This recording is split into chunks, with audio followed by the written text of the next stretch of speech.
Ariana, Oh, yes, yes, of that's my course. Okay. sister. She messaged me. She was like, "Oh, he's a great friend of mine," and I was like, "Oh, great! I'm Yeah, so happy." yeah, yeah, yeah, yeah. No, It it was like, was that's my cool. homie. That's you and you. Yeah. No, it was that always makes me feel good. I'm like, okay, like Hmm. sneaky. So we're recording. Always takes a little while to kind of get to Facebook Okay. Live. Comfort nose rings. Listen, I We like all yours. I, I Etsy, like. Etsy. I was looking. I'd be like, oh, that one's kind of cool. Maybe that'll be the shape that I'll go with next. Making Future. me want to get a here we go. As I shining Facebook Live is on and touching my nose. Hi, everybody. Welcome to Friday, Augustonians. My name is Jessica Lene, the literary curator at the August Wilson African American Cultural Center and host of Lit Friday. If you're joining us for the first time, we hold digital conversations on the final Friday of every month with writers, thinkers, and creators from the African diaspora. Next month, on July 28th, we have the poet Ama Cudjoe joining us to discuss her recent collection, Bluest Nude. And tonight, I'm excited to welcome Joseph Earl Thomas, welcome, to discuss his memoir, Sink. Beautiful cover. Let's see if we can get it locked in here. Oh my gosh, I have the background blurred. Oh, there it is. Uh, it's kind of there. We'll work on it. But the New York Times says of Sink, Thomas has constructed a sort of alchemy on the page, but one born of experience, from skill and from a trust about what will end up on the other side, a meticulous, careful construction. Because Sink is, among so many other things, also a book about care. The care we're taught to accept, the care we learn from others, the care we seek and the care we find and the care we envision, molding and remodeling its contours into something that's a comfortable fit for us. But perhaps one of the biggest boons of Sink is its insistence that care is, above all, shared. And before we hear Joseph read from Sink and get into the conversation about the book, I want to make sure your clocks and calendars are set for the upcoming events at the August Wilson African American Cultural Center. Happening directly after this Lit Friday at the August Wilson African American Cultural Center, we have our LGBTQIA plus celebration, Pride and Joy. Tickets are still on sale at our website, or you can get your tickets when you get there because it is in person there. In July, we have our hip hop dance camps on July 14th and 15th. And on July 20th, we have Intermission, the Artful Happy Hour series. Visit our website, awaacc.org, for registration and details. And now I have the joy of introducing Joseph. Joseph Earl Thomas is a writer from Frankford whose work has appeared or is forthcoming in VQR, N+1, Gulf Coast, The Offing, and the Kenyon Review. He has an MFA in prose from the University of Notre Dame and is a doctoral candidate in English at the University of Pennsylvania. An excerpt of his memoir, Sink, won the 2020 Chautauqua Janus Prize, and he has received fellowships from Fulbright, VONA, Tin House, Kimbilio, and Breadloaf, though he is now the Anisfield-Wolf Fellow at the CSU Poetry Center. He's writing the novel, God Bless You, Otis Spunkmeyer, and a collection of stories, Leviathan Beach, among other oddities. He is also an associate faculty member at the Brooklyn Institute for Social Research, as well as director of programs at Blue Stoop, a literary hub for Philly writers. Thank you for being with us, Joseph, and congratulations on all of your good work. Thank you for having me. Yeah, and for taking the time. Seriously. No, it's an honor, seriously. I can't wait to talk about this, but first we want to hear you read from Sink. Yeah, I can do that. Yeah, so again, thank you for having me. I'll just read briefly for about 8 minutes. I'll read a little bit from the beginning, which doesn't need, a lot of preamble, and then I'll read a little bit from another section, some of the sections I think are most important to think about how the book goes. So I'll start. Amazing. I'm going to go away so everyone can focus on you. So this is the beginning of Sink. Of all the protagonists in this story, both real and imagined, just Joey the boy owned an easy bake oven. Owned it the way his grandfather, Pop-Pop, owned sound, like the sound of Joey's name sliding out of smoke-black lips. Joey, he always said, Joey, come here. Joey was timid, to put it nicely, and the oven was purchased with the help of Capital One for his little sister, Mika, anyway. Joey had convinced Mika that she wanted one, and therefore, at 7, he received a gift that, through Pop-Pop's eyes, sat scandalous in the lap of his little black man in training. But Joey used it to make cheesecake, red velvet cupcakes, blackened salmon, and Chilean sea bass with dirty rice. The oven itself was tiny and pink, sitting on a fold-out dinner tray, flimsy and flower pattern, purchased from the Dollar General just 3 blocks away. And beneath the oven, Joey kept a black notebook. No one ever checked under there. Knowing he would make mistakes, he wrote only in pencil, and yet always struggled to come back and revise. And he drew.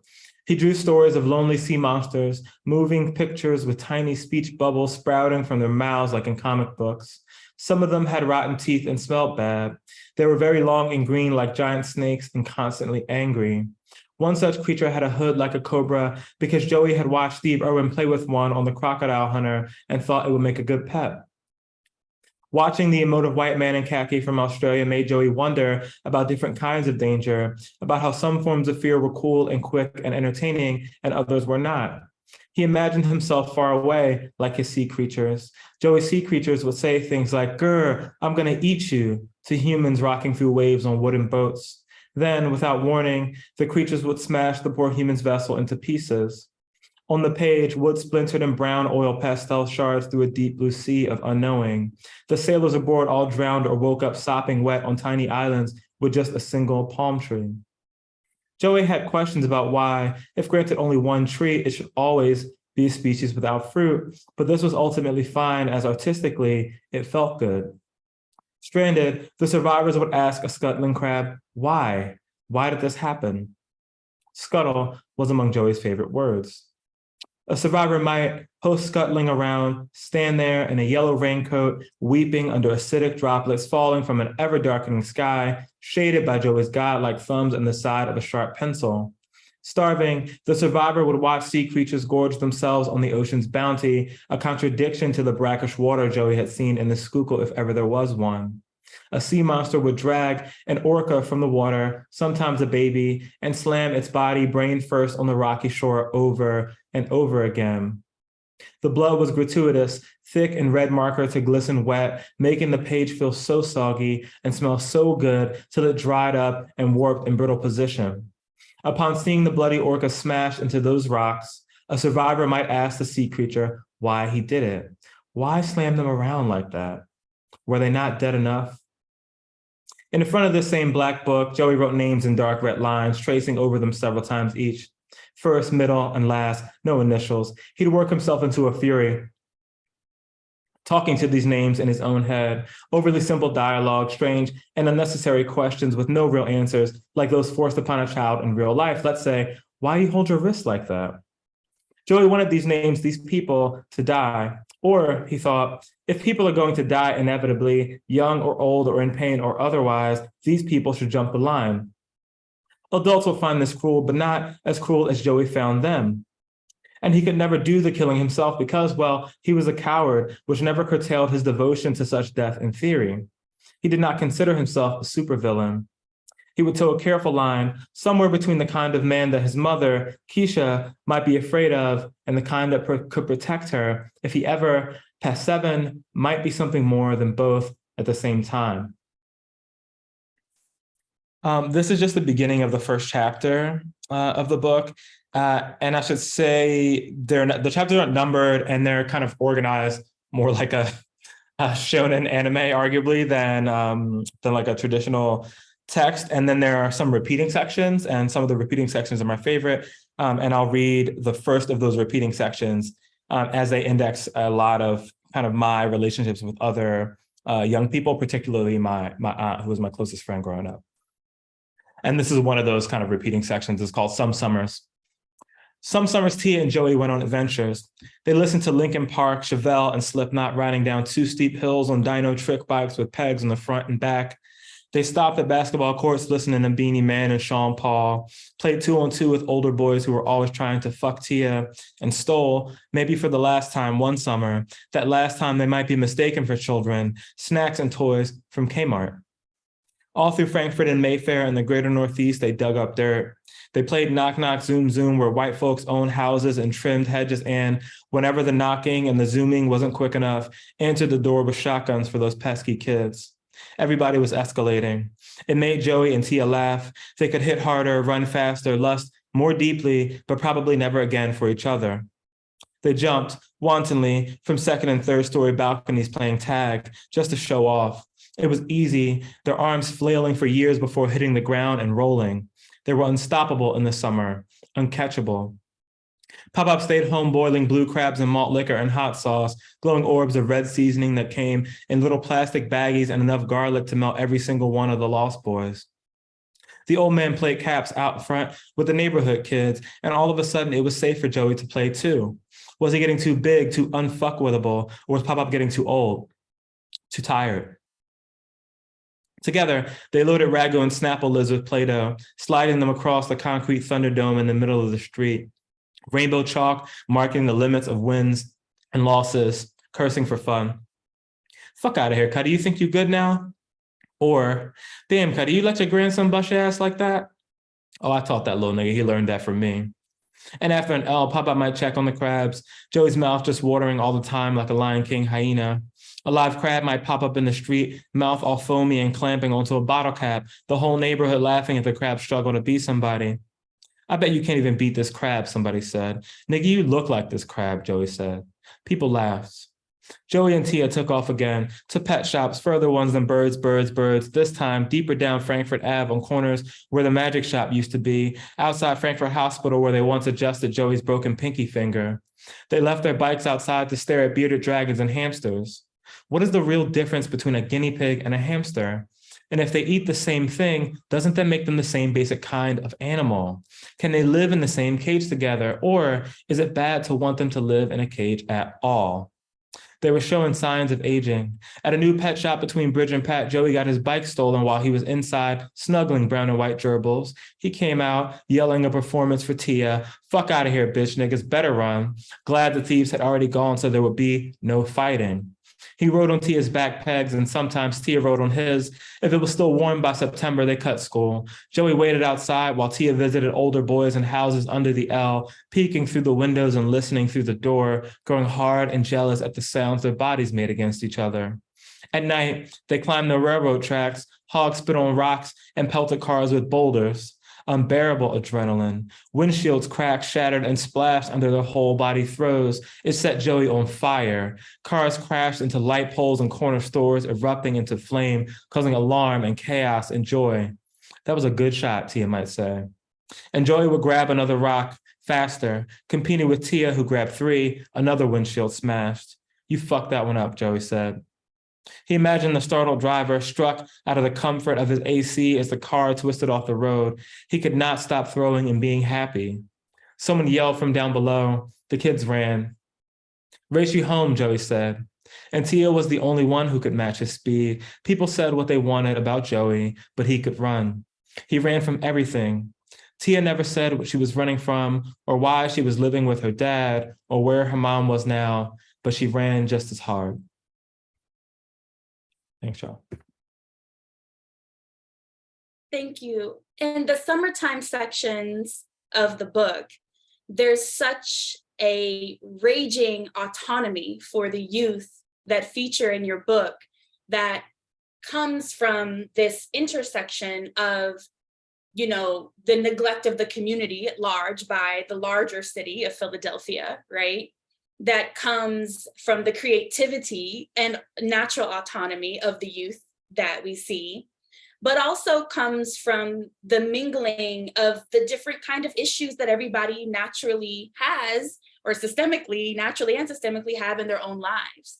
And I wanted you to say more about that autonomy, that youthful autonomy, because I think especially for Black youth, that autonomy is something that the adults in our community fear, but also at times encourage. Yeah, that's a good way to ask that question, actually. It's funny because I started thinking about those sections because I was really interested in place and being really specific about geographical location and what that means for your like coming to be a person or know yourself. To be a kid in one place is very different to be a Black kid in another, especially. And the summertime is as far as like structure goes, it's like I hated, and a lot of my other kids I knew hated public school so badly. It felt like the school was much more of a problem than any other place. And the first thing that happens in the summer is like, oh shit, we don't have to go here every day anymore. Right. So that was the first part of being like, and it's different. So if you go to different schools, then your friends are like my aunt, we never went to the same school. She was a little bit older than me.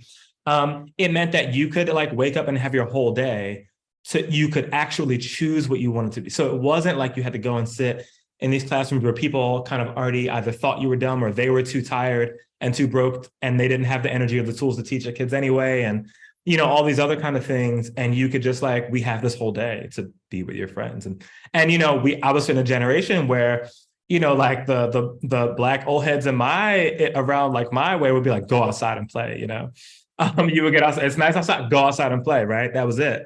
Didn't matter what was going on outside. It was go outside and play. So there was a lot of autonomy. So that was the encouragement of a certain kind of autonomy. It felt like for me, right. Even though like we knew like there was certain shit you weren't supposed to be doing. Right. It was like go outside and play, but it's a lot of stuff you ain't supposed to be doing. But I think those were some of the most fun times in my childhood because it's when you felt the most free. And it's not to say that you were doing all night, we were like stealing shit or sometimes, causing trouble generally. It's not to say that everything you were doing was like nice or something like that. But I think that was a big source of freedom, for me and a lot of other kids that I grew up with, particularly in a place like the Northeast. If you are in a place where like the public school, it feels like it's constantly shitting on you. Summertime comes, it's like, it's on basically every summer. No, I definitely spent my summer autonomies in the South. So it was the biking through different landscapes. Like you go past the apartment complex and past the suburbs and into the country. And the trouble you got into increased the further you got away as a testing of boundaries. Because you're like, well, there's no one out here. Sit on fire. Right. No. That's true though. I wanted to read a piece from Interlude because I think that when I read memoirs, especially by Black writers, I kind of share in the questions that you were given or the anxieties that may already be inside of you about how much you should reveal, particularly around respectability politics. What will people outside of the community think about my story and my honesty? And you just hit it so perfectly. And it's an interlude, so it takes the form of like the interludes after Dragon Ball Z before you switch to another episode or switch to another section of the story. And it goes, will he simply grow up, come of age, and forget all about it in order to pen a more insightful story about the many nuances of Black joy despite his own subjective experience, overcoming individuality in the service of lifting every voice to singing? Or will he simply die, having succeeded in a dying world where success almost always means someone else is dying? Find out next time on Dragon Ball Z. So I thought that was perfect. I underlined it in gold gel pen so I could share it. And I wanted you to say more about that as a writer. What was your psychological truth about sharing such a naked and honest story that really lets the reader into the architecture of your youth, the mind of your youth? Yeah. I mean, that's a good question. I'm glad you highlighted this part too, because I felt like throughout the book, I was trying to highlight the kind of like constructedness of the thing, right? Like it is a piece of art that I'm making a bunch of decisions about. And, if you're a Black person who's a writer, intellectual, whatever, like you have we are brought into, I'll speak for myself. one is brought into the world with certain expectations. And a lot of those are like really old, right, crisis of the Negro intellectual kind of questions that are about, uplift and respectability. And it's like, what is, how should you represent not just yourself, of course, but the race, your family in particular. And I have always been so frustrated by those kinds of questions. I guess first as a kid, because I felt like the people who were representing themselves as most respectable were the most like dubious to me as a child in a lot of ways. And so I had a lot of anger about that, I was of the era where people were like, there was like a voice for when you were getting beat, right? Or like just utterly disrespected as a kid. And there was a voice where that same person was talking to the social worker or the teacher or whatever 2 seconds later. And I saw that all the time. And I was like, wait, why is this that? And that same person would also be like, you need to watch, you need to pay attention to Uncle Phil on Fresh Prince or like Bill Cosby on, for obvious reasons, there are so many troubles with this.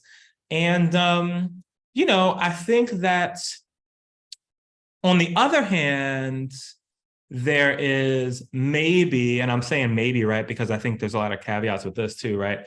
Maybe the belief that we have certain kinds of like material freedoms. I mean, maybe I think that we have certain kinds of material, emotional, like, discursive, whatever, like freedoms that of what we can say and do that are very different from the folks that came before us.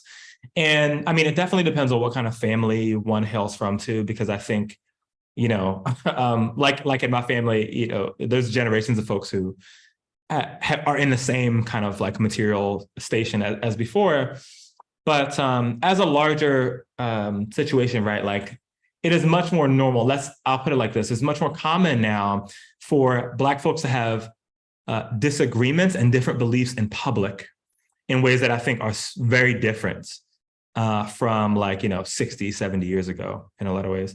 And that's a really difficult thing to deal with too, because you are risking more than a lot of maybe your peers who are not Black might not realize you have to risk more in doing so. And you have to navigate, like an always amplified level of performance, right? And so you are like, are you ever going to say anything that you feel like is honest without diminishing the potential to say something that's useful for people who you need to be useful to or for, right? This is especially true for those of us who live with and around and still care for and love, primarily Black folks that we were like brought up by. And I think that's not true for everyone, but, like I talk to my mom and them like every day, right? Like they would never let me, get out here and say some shit that's not true or act brand new or whatever. So, and I wanted to figure out a way to kind of talk about that, because I think one of the other narratives that's really acceptable is that we, like it's like you're a diamond in the rough kind of, magical thing and things are hard, but now you're like a superhero and you've saved everyone and you are setting the example of how to be respectable, which in other words is like how to indoctrinate yourself into, cishet white patriarchal norms or something like that, right? Including and especially with regards to language, which I don't want to do, which is something I think you have to fight against kind of every day, especially when you're changing class positions. But there's so much to say about that.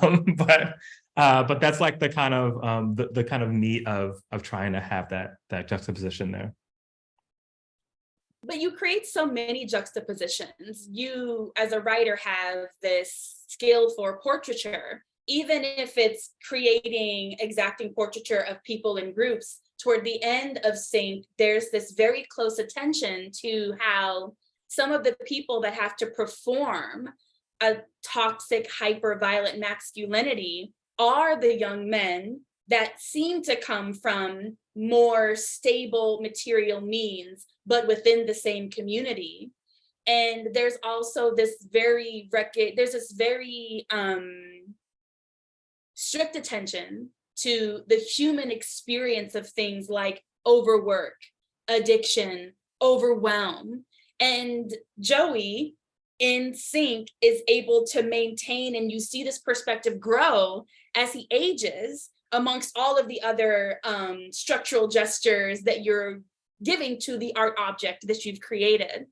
And so I wanted to kind of ask a question about, what is it like to, in a memoir, take a version of yourself and to give that kind of insight that happens over decades a life in a narrative structure like this insight you have to the humanity of people's struggles and experiences, the insight that you share to the humanity of the young men that may have parents that are lower to middle class and a kind of like a different material experience, but still feel the need to put themselves at risk for the sake of a masculine performance. Yeah. Yeah, that's hard, that's really hard to say. I think the first part about figuring out a place or like choosing a version of myself to go into, I mean, in the first versions of this, it was like very like the mode of like you can't be a Black boy in America and not read Black boy and think about Richard Wright in any kind of way, shape, or it's like impossible, right? So there's the mode in Black boy where the second part of it, like American Hunger or whatever, is just feels very different, right? And this is like two halves of a book. And I think when I first wrote Synced, it was like much longer, and it was like a second half. There were essays of like an older stuff that was basically explaining everything in as clear a way as possible. But I hated it. I hated it so bad, that level of explaining. And I thought, what is it that I hate about this? And part of it was like, I'm kind of like disrespecting the value and intelligence or feelings of like my younger self and all the people who were kids at the same time as me, in the same way that I hated when adults did that. So that's part of how it ended up being like this, my roughly like 8 to 13-year-old self is the self. And those are the groups of people that I'm most interested in paying attention to. Plus people like hate children in general, especially in this country, and especially if you're a Black child, right? Like there's nobody who's more reviled, right? That like people hate Black kids. And I was like, I want to take these perspectives super seriously. And, for me, one of the things that I get frustrated about in kind of popular culture is this way that we sometimes by necessity tend to have these like one-on-one relationships between past and present, or like the thing that we call trauma and like future or whatever, or personal responsibility or things that people want and do. It's like, this particular life was difficult in this way. It means that it turns into this other thing, right? So like all the other young bulls that I was afraid of, the idea would be like that I was afraid of them because there was a struggle going on that I could not relate to. And people said this to me all the time. People still say this to me all the time about that. Like, you don't know, like you don't know, whatever. And it's like a weird bravado thing. It's like a weird way that it's weird in one of the ways that Black culture, a certain version of Black hood culture, gets commodified and used as a kind of hierarchical signal, which is weird now too in these ways. And I wanted to be as specific as possible with the fact that, like, look, I knew a lot of dudes who I thought was rich at the time that I was a kid, right?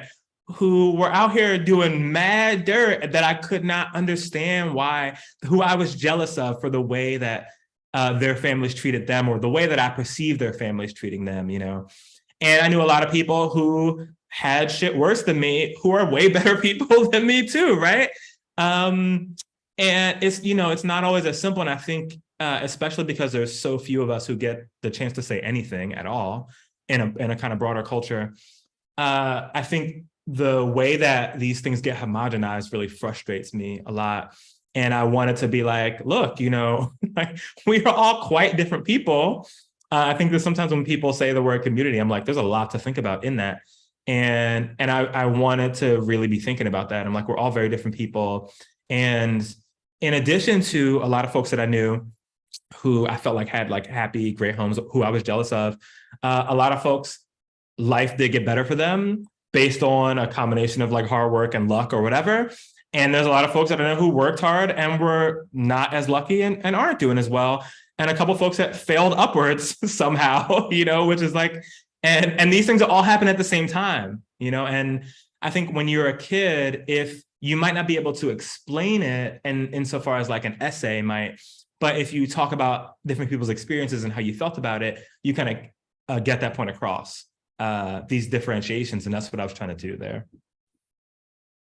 There's also this attention to this blurry space in Black culture that you're talking about, where as a kind of community, when we're thinking of ourselves in one lump, are the dialogues we need to have about respectability politics and class difference gets covered up by this necessity to link ourselves together through a universalized experience of poverty and hardship that not all of us experience the same way, even if we did mostly share it, but also don't share it across class, as you've mentioned, for the boys that seemed rich to you that were carrying guns, as is the one example in the book. And so brave is definitely the wrong word. It was so masterful how you were able to touch this blurry space that we often have a lot of difficulty talking about because of the pressure of what you're talking about, like the Negro crisis, this early 20th century struggle around, are we assimilating? Are we not assimilating? Are we constructing ourselves based on values of white citizenship?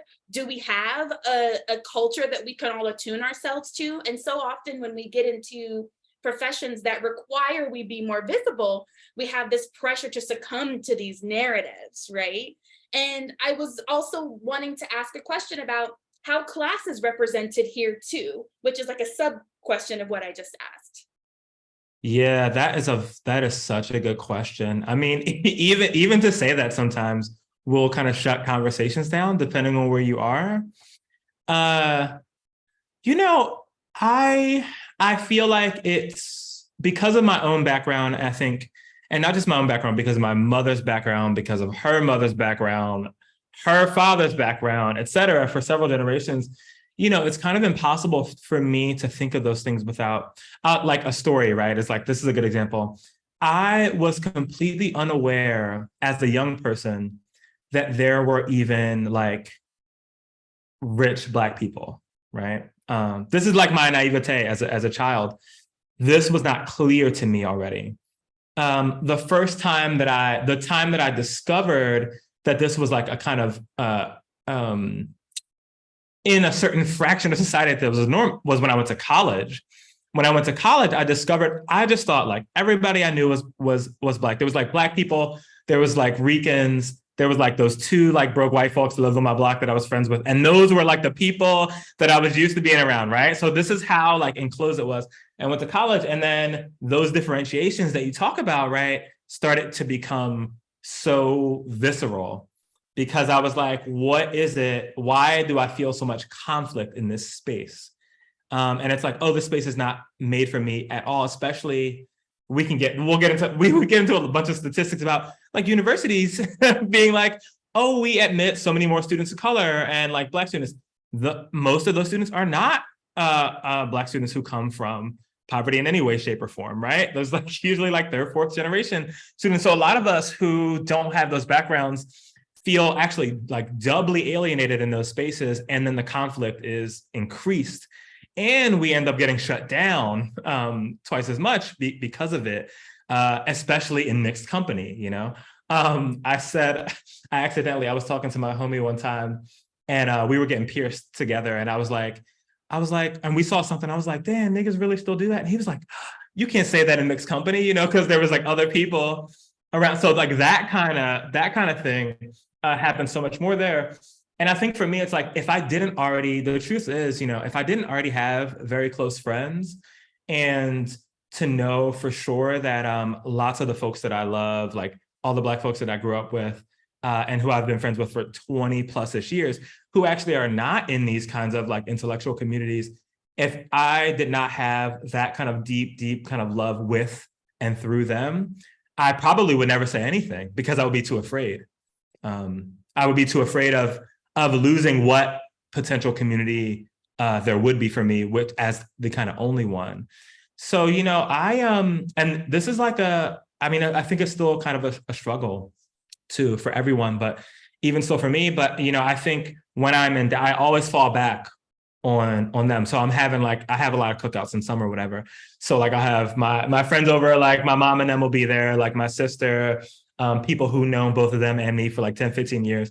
And we'll be talking and I'll feel like at home, and they will be basically telling the kind of stories that I'm writing about. And so I gradually lose my fear and discomfort of suggesting that there is a truth in there because it's so close to who I am and who they are and who I consider a we are, that I'm willing to be like, okay, I know people. There are people who are like, I can't believe you said that. Shut up, like what is wrong with you, kind of thing. But I'm kind of okay with that now because I know for a fact that I have these other folks that I've had for a while. Right. And I think we're also in this political moment with affirmative action being overturned that we're gonna, as a Black community, have to start talking about class, right? Because it is, the removal of affirmative action is actually only for people that are not legacy, people that are not wealthy, but there are wealthy people who are Black, whether they're first generation or 8 generations in the United States, that do have access, but the rest of us will not. And it kind of makes an additional wedge that's almost invisible between us because we can't have this conversation about why affirmative action, even though it mostly benefits white women, is, still important for those of our communities that are not securely middle class or above. And it just seems like this is one of those moments that we're going to have to keep revisiting when it comes to thinking about how our community can continue to connect across the haves and the have-nots, because we're still living in the wake of this idea of the talented 10th. We're still living in the wake of this like exceptionalism.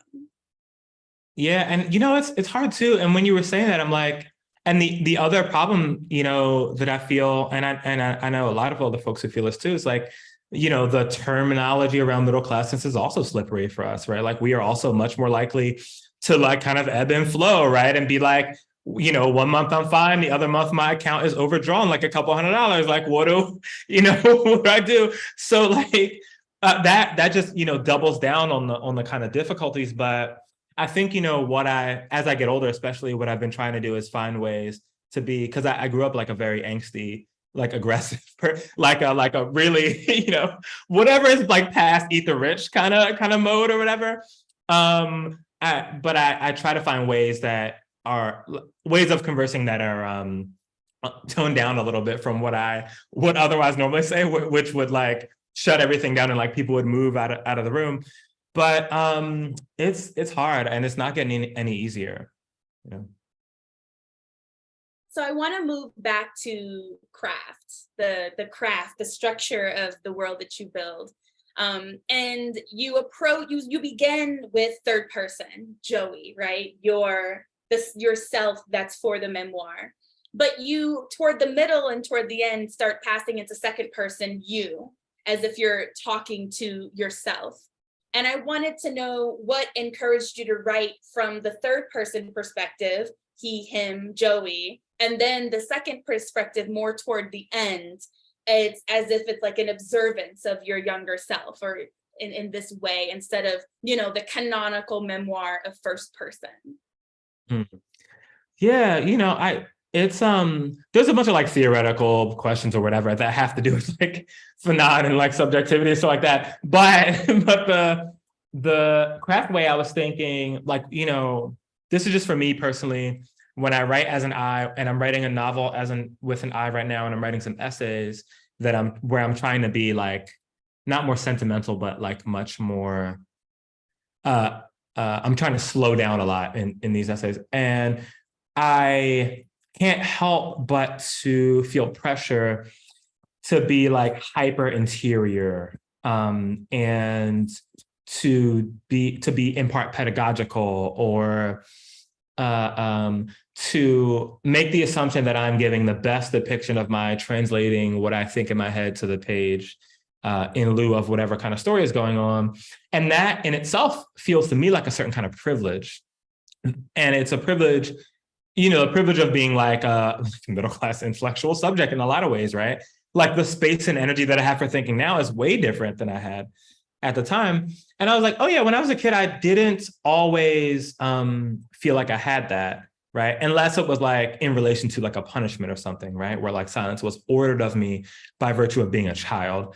And I was like, oh, what does it take to become like that, like I subject, like really confident, like I think, or I know this.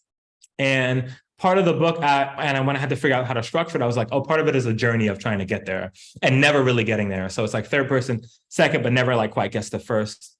And, the second person also for me forces the reader to contend with the thing that we think of as like kind of empathy and how we're maybe able to relate to someone or think that we're able to relate to someone in these ways, like, because no matter what you write, if you're a Black person, a lot of folks are going to read it ethnographically or as like kind of pornographic kind of trauma thing or what have you, right? There's some things that you can never completely get away from. So it's like trying to be aware of that. I was like, all right, well, what is it like if I quite literally put the reader into the form of you as well? And I wanted to pose it as a challenge because I think second person is really difficult to pull off, because when I read second person, a lot of times I get pushed away because I'm like, actually, this is not me. This is too specific for me to like fit in this space. But for me, it's like I'm trying to play with whether it's possible to have that kind of easily performed empathetic relationship to a character, or whether that's like not possible. And if it's jarring, then that's kind of good in some ways. And if it's not jarring, then that's interesting for like who can relate so deeply to that experience as well. I mean, that's a really strong comment on, how do I say it?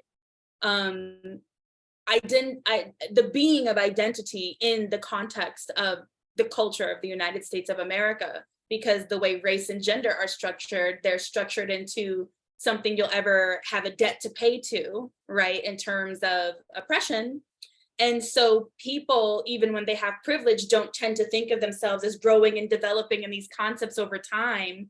And so it blocks the you sometimes, because the way that we're forced to be is so libertine in a limited kind of scope, right? It just goes deeper down a narrow scope. So that's like a very strong comment. And I think it's important as well, like that you issued this challenge to the reader, which I definitely kind of took on myself. Before we started this conversation, I was like, your versatility in anime is not something that I share implicitly, but I am interested in it as an art form in and of itself. And it's through there that I was able to kind of recede back into the possibility of who I could be, and therefore enter into the you state. So at least for me as a reader, goal achieved. Goal achieved. That is like a hyper sophisticated way of describing it too, because I hadn't, because I assumed, I was like, oh yeah, some folks aren't going to be into this, but there will be some folks that will be into that part as well. I think the other piece, and this came up earlier, right? Like, why is it that there are like a lot of like young dudes that one might know who, still like carrying guns, we're like all 13, 14, who like I would see as like, you have everything, like, why are you kind of doing this? The way that you get, and there's like a lot of truth to this, I think still too. It's like the way, if you are like a masculine subject or whatever, like somebody's teaching you how to be a man from the time you're like 5 or 6 or something, like kind of ridiculousness, which was the case in my case. Part of the way that you learn to do it is like learning how to be mean, or kind of like learning how to dominate people who are like quite clearly weaker than you. And this, other men and boys and women, right? And like fighting is one part of that. And that's why, I wanted to have that part in there. It's like, you get closer to being an I, like the meaner you can get if you are recognized, interpolated, et cetera, as a boy or like masculine subject. And it's hard to get out of that if you're a child, right? It's near impossible for you to just like, you can't just say, oh, I leave, I don't want to do this. It almost feels like the worst kind of trap you can be in for like little boys specifically, I think. Yeah. I wanted to talk a little bit about fear because we're talking about the creation of gender, but fear is a character in this memoir. And I felt that fear manifested itself physically in the creatures that Joey would draw. And the world was the boat, and the characters on the boat were in the boat, and it's like this beast of fear always took on more fantastical shapes and more fantastical shapes. But there's a system of fear here in the memoirs: a fear of tenderness, a fear of queerness, a fear of feminineness, a fear of connecting intimately with the self, which Joey radically does again and again by going inside as a form of running. And fear is so present in intimate relationships. It's like a haunting.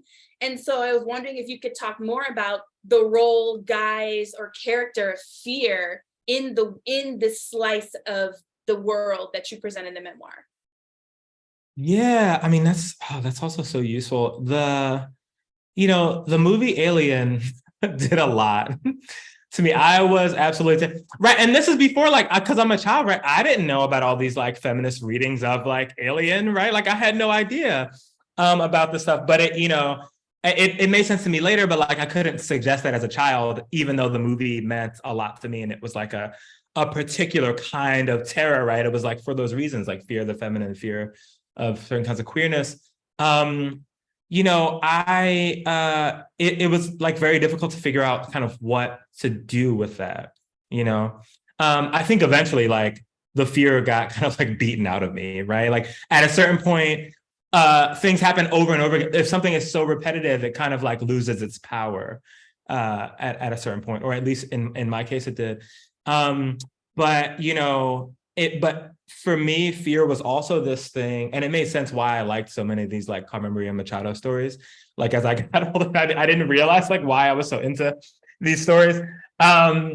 It was that kind of thing that made you run away, but also like lured you in at the same time. Like there was such an intense kind of desire for these things. And it felt like I just started to see it all over all the time in my life. I had like really vivid dreams. I would see, like the character fear would emerge from, people I knew, particularly like adults in my life. And it was in part because of, one of the biggest parts of fear is like not knowing the thing, right? It's like when the xenomorph is going to appear, like you're never quite sure, but it's like kind of dark or whatever, right? And this is true with like other people. I'm like, oh, I didn't quite know. It was difficult for me to understand why my grandfather was so angry, right? It was difficult for me to understand like why my mother felt like drugs were a solve for her right at the time. It was difficult for me to understand why we were treated so differently on the basis of gender, even as like children who weren't even themselves like projecting those things. Like people were making decisions about it already. And so the fear got kind of like wrapped up in all of that stuff too, right? And this happens with the character Tim, right? Like I didn't actually feel threatened by this person. It was like the idea of what this person could want that I was taught so often was something to be feared, right? Rather than the person itself. So it's like about the narrative that you get rather than kind of actuality or reality. And I want to be able to move back and forth between those things, without just kind of skipping over and be like, having a sentence that's like, well, because we are all like so far left and we all know, I didn't want to do that kind of thing, right? I wanted to like sit with it for a while. I keep muting while you're speaking because someone's doing construction. And then another very simple, straightforward question is, what books mentored you as a writer, and what books have mentored you as a writer in general? And then also specifically for Sync, because we can have other writers that are mentors in person, but so often we have objects as an ephemera that also act as mentors or guides for us as we write, paint, make art, sing, dance. Yeah, that's I mean, it's so funny. It's always hard to figure that because there's, I think, a lot of books and now probably a lot of people, but I feel like probably teachers first.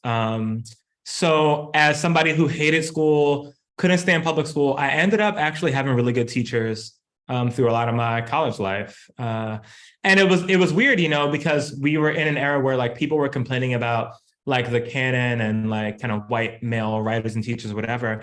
And I guess I was like super lucky. Like 90% of my teachers were women, some of whom were like the people who convinced me like, oh, you should like write about this. It'll be difficult or it'll pose certain challenges, but you should actually like pursue it. So my now friend, Aisha Lockridge, she was at St. Joe's. I was taking like, she taught all classes on like, Black women writers and like Harlem Renaissance and all these kind of classes while I was studying biology. And I was like always in her class and she was like, why are you always in here? Aren't you supposed to be studying science or something? So she, she was like that, she was like, a lot of like Gail Jones stuff, right, would come up in that class. And I was like, oh shit, like, why was I not talking about this when I was a kid, when I hated reading instead of, and, Carmen Maria Machado was a teacher of mine when I was doing my MA at St. Joe's in Philly. And a lot of those folks meant a lot to me before I even had like a real reading life. And I think also people like other Black men who I think are trying to do some of the work of interiority that I think traditionally we have just like expected Black women to do all that stuff. Because a lot of the good work that is, kind of really intense about thinking about the body and the way our bodies develop in relationship to the social world and interiority, a lot of that stuff is written by Black women, right? So of course, all the Audre Lorde stuff was super important to me, right? Like particularly Zami. And but also people like Kiese Lehman, Mitch Jackson, a lot of those folks, I was like, oh, there are people trying to work through this and taking what I felt was a kind of big risk in a lot of ways, right? Instead of so I love those folks, and I also read a lot of fantasy. I love the Fifth Season, all the N.K. Jemisin stuff. I love poetry, so. My dissertation advisor is Simone White, whose poetry I really love, particularly the new book, Or On Being the Other Woman. One of my favorite books is Matt Johnson's book, Pym. So it's kind of like all over the place. And then I read a lot of like contemporary Mexican and Japanese writers in translation, both of them I really love. So like Fernanda Melchor or Cristina Vera Garza on one end, and people like Mariko O'Hara, who wrote this book, Hybrid Child. And like Sayaka Murata, short story, like A Clean Marriage, like all that kind of stuff. So it feels like it's all kind of mixed up in there together at this point. So one of my kind of favorite parts of the book that's also, like underlined ad nauseum and like gold pen is the scene where you talk about Joey, Mika, and Keisha watching, like sex positive, tomboyish, confrontational Black women's rap and R&B, and kind of having an emotional catharsis through not only a joining in of singing and music and sharing, but also kind of like a miming of emotion that may not have always had a safe opportunity to present itself. I mean, I was just in here yesterday yelling Mary J. Blige's "You're My Everything" because I just have never been able to get over the song since my mom first played it in the car and she was screaming it when I was younger, especially the video. So I wanted to know about the soundtrack, because that seems to be one of the soundtracks for this memoir, and it grabbed me so, right? Because this is like the music that I grew up with and love. And I wanted you to speak more to what that soundtrack did for you and writing that beautiful moment. Yeah, I mean, now that you said that "You Are My Everything," now that's in my head now, and I'm gonna have to listen to it later at this point.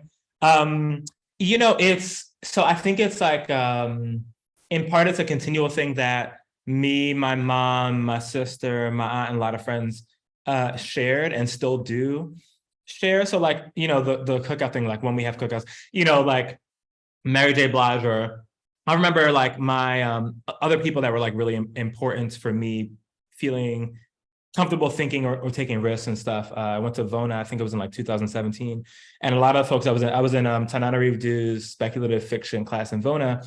And a lot of those folks that I was in class with, I am still very, very close to. And they were in, the last time a lot of us were together, we were in like Amalgam, this like, Black woman-owned coffee shop in Philly.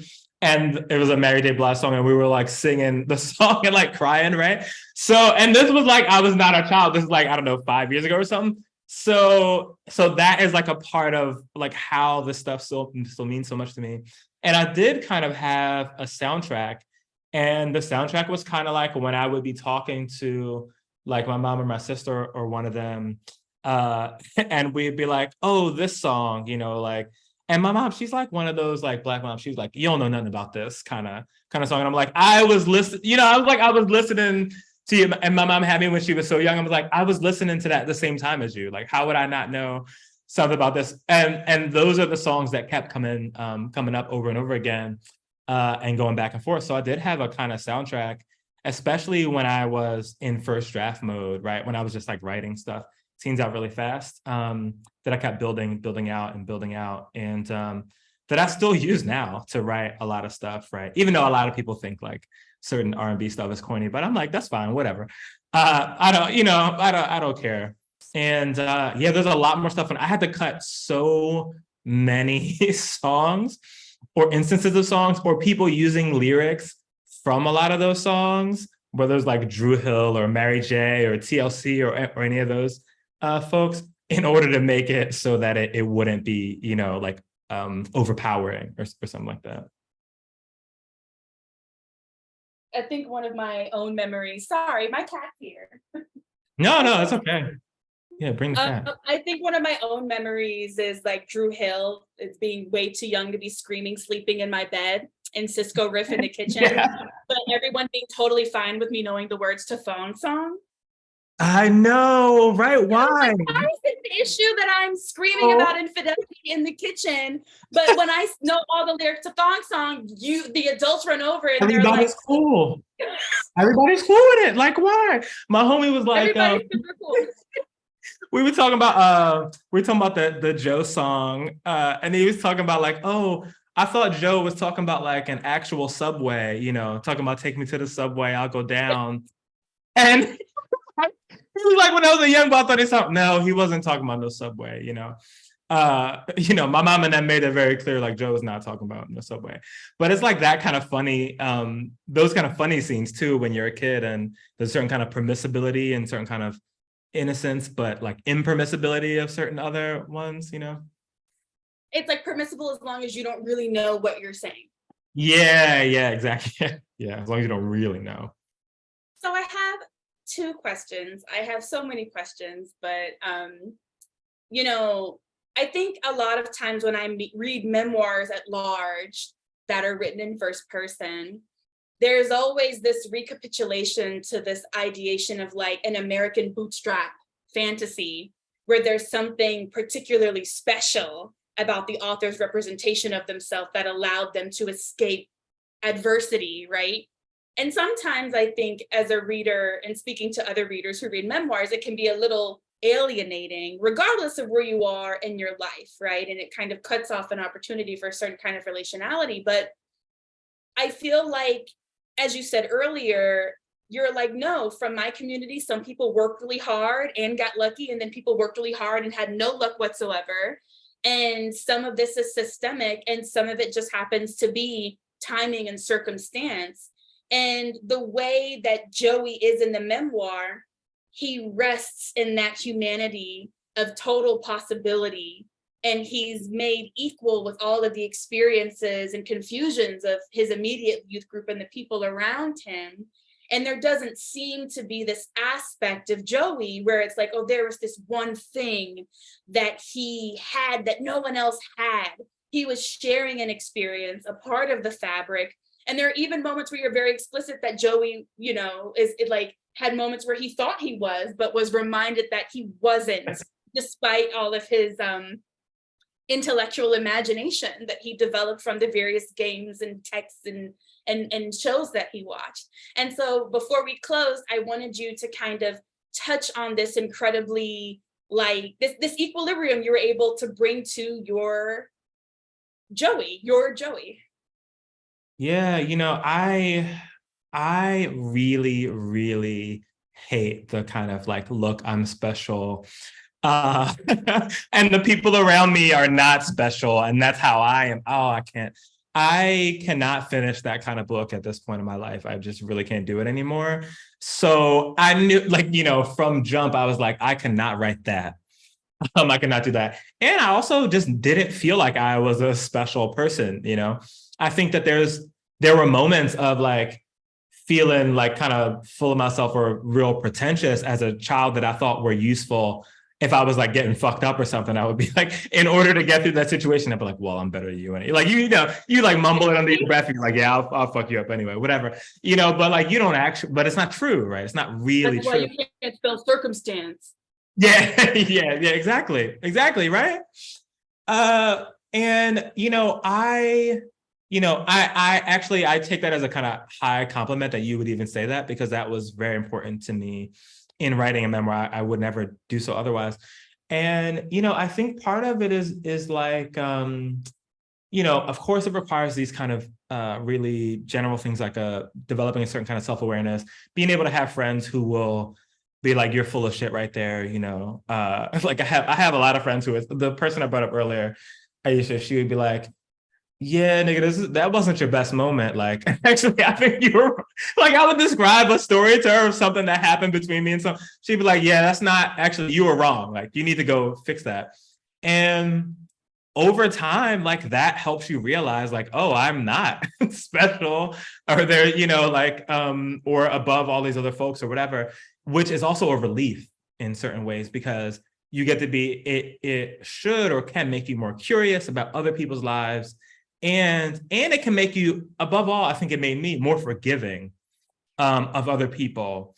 So, people would ask me questions like, oh, do you still talk to so-and-so person, or how could you? I'm like, yeah, like the people that I love who made mistakes or who are like all kind of in fucked up situations and deal with it differently because they're treated differently by the world. Like all those people, yeah, I still talk to all those people. I don't see myself as being superior to them. And so, yeah, it was kind of most important to me to kind of be able to write that. And I think it helps. This is something I think third person helps with too, with being like, oh, being able to back up a little bit and say like, oh, it's possible that it's a double awareness. So it's like the awareness that the reader wants the kind of thing where I say, oh, I'm a nerd, I'm special and better than this person or that person. And my own recognitions as a child to be like, actually, I probably feel angrier than the person who pulled the gun on me, but I am just a coward in these other ways. And I am afraid, or I'm like, or I, did like punch people in the face as a kid, but I felt bad about it. And so I decided I was not able to do that. I think in Mitch Jackson's memoir, this comes up like more, he's writing more essayistic. And he's like, look, part of the reason why like I didn't go all the way, because like a certain degree of like punk assness. Like, it's not because I'm special. It's because like other motherfuckers had dedicated themselves to the game in a way that, I couldn't. And I think there's something really true about that. And that doesn't make one better than the other that I think we need to talk about more. And this has a lot to do with the class thing, right? Because I think a lot of folks are like, oh, I'm an associate professor. Like, I am not, I get to talk about those people. I am not. And I'm like, no, no. No. So I think it's a beginning of it. And I think it's something I still think about in my writing now that I want to get better at. I think we're trying to get better at. Thank you so much for your generosity. Thank you for your book. Let me see if I can get this. Oh, it was there. No. It's hard to be at the place. There it is. Sorry. When your other books come out, let us know. We'd love to have you back for more discussion. Really appreciate you. Everybody join us again on July 28th with the beautiful, wonderful poet Amaka Jo will be with us. And Ari's going to take us out. I hope you all have a great evening. Thank you so much. Thank you.